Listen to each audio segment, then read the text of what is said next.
I am an addict named Bill. I'll be reading out of a book called Living Clean. The Journey Continues. This book is intentionally written to be relevant to newcomers, as well as the old-timer, to help develop a deeper understanding of personal transformation. A wonderful piece of NA literature that is relatively new in relation to our other text. I attended a regional NA convention in Ripley, West Virginia that had several workshops for the contents of this book and was immediately hooked. I hope you enjoyed as much as I have. Starting with the preface. Our basic text assures us that more will be revealed, and our experience bears that out. More has been revealed in the years since those words were written, and more continues to be revealed every day that we live clean and practice the principles of recovery. We grow as individuals, and we also grow and mature as a fellowship. As we learn from our experience, we pass on that knowledge. This means that each generation of newcomers has more resources available in NA than the one before. Whether this strengthens or weakens us depends entirely on how well we understand our primary purpose and practice the principles of sharing, caring, and service. Our greatest treasure and resource is the depth of our personal knowledge of the recovery process. We share that treasure at meetings, at our celebrations, over coffee, and in our literature. Once again, we offer in written form as much as we can of our collective experience, strength, and hope. This book, written by Addicts for Addicts, is a snapshot of our fellowship. Addicts in recovery who have helped each other face life on its own terms, without the use of drugs for consecutive days, months, years, and decades. It is intended both as an offering to new members and to rekindle the passion of our old-timers. It could not possibly contain all that our members know or believe, but it does reflect what we have been discovering and sharing since 1982, when our basic text was approved. The first draft of a book titled Living Clean was created in 1983, but the history of this project goes back even further. As our basic text, Narcotics Anonymous, was being written, some of our members knew that it would not be our last word on the subject of living the NA way. The versions that were created in 1983 and 1990 contained a lot of concrete advice, suggestions, and rules for how to get clean and stay clean. But most of us don't follow rules very well. Our experience is sometimes very different from what we wish were true about the process.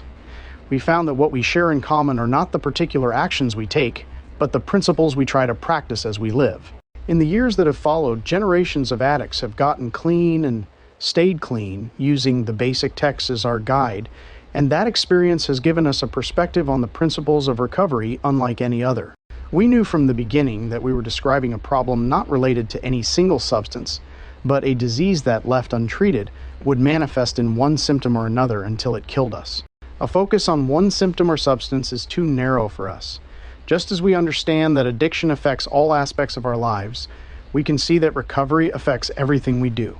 Our relationships with our families, our work, our spirituality, even our own bodies, are profoundly shaped by where we come from and the ways in which we address our disease. Just as the rewards of our recovery are often beyond our wildest dreams, we know that the impact of our recovery on our own lives and on those around us is beyond measure. We may never know the good we do just by staying clean and living a principled life to the best of our ability.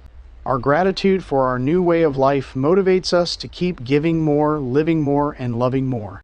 We are called to tell our story in NA, not just once, but over and over. We cannot see the entirety of ourselves in one fifth step or one share, and we can't see the entirety of our recovery all at once either.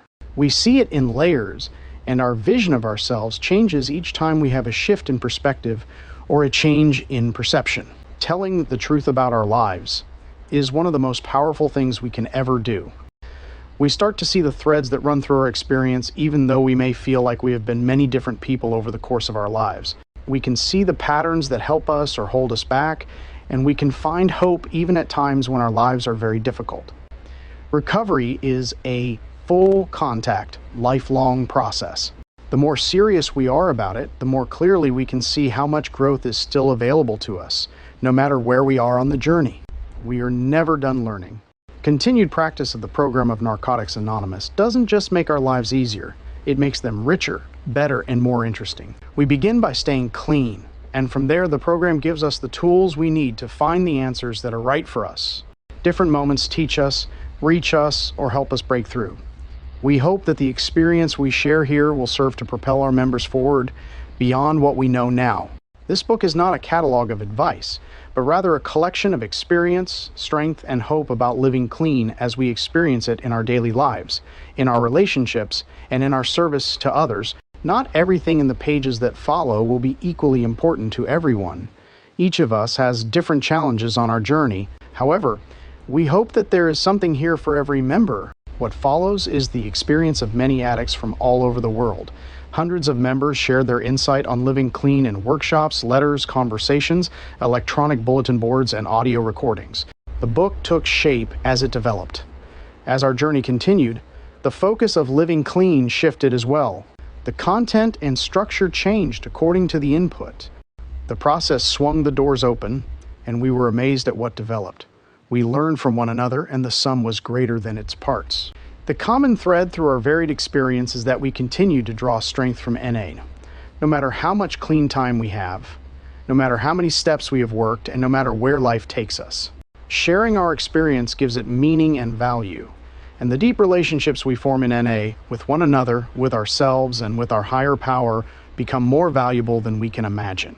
We stay connected with the program and the fellowship over many years because we find what we need here. Where once we may have wondered how we could ever make NA a part of our lives, now many of us cannot imagine our lives without it. When we use the tools available to us, our recovery continues to thrive, no matter what we face or how long we stay clean. The most important thing about living clean is that we are alive to do it, and for people with the disease of addiction, this is nothing less than a miracle. We do recover to live full and rewarding lives. Those lives present us with challenges, some of which we never expected. Living beyond our wildest dreams often means that we are in uncharted territory. The countless addicts who have contributed to this book have made clear that the miracle of getting clean is not the last one we experience or the last one we need. We have learned that we really can survive anything and stay clean. It's never too late to start over, reconnect with the fellowship, work steps, have a spiritual awakening, and find a new way to live. As long as we are willing to stay clean and keep coming back, our recovery continues to unfold in ways we could not imagine. We are living clean, and every day the journey continues. This is the preface. The chapters are pretty lengthy. They are broken into sections, and I'll include those sections in the description box below. This way you can come back to the section you left off on. This book will take some time for me to complete, so bear with me as I add to it. Thanks for listening.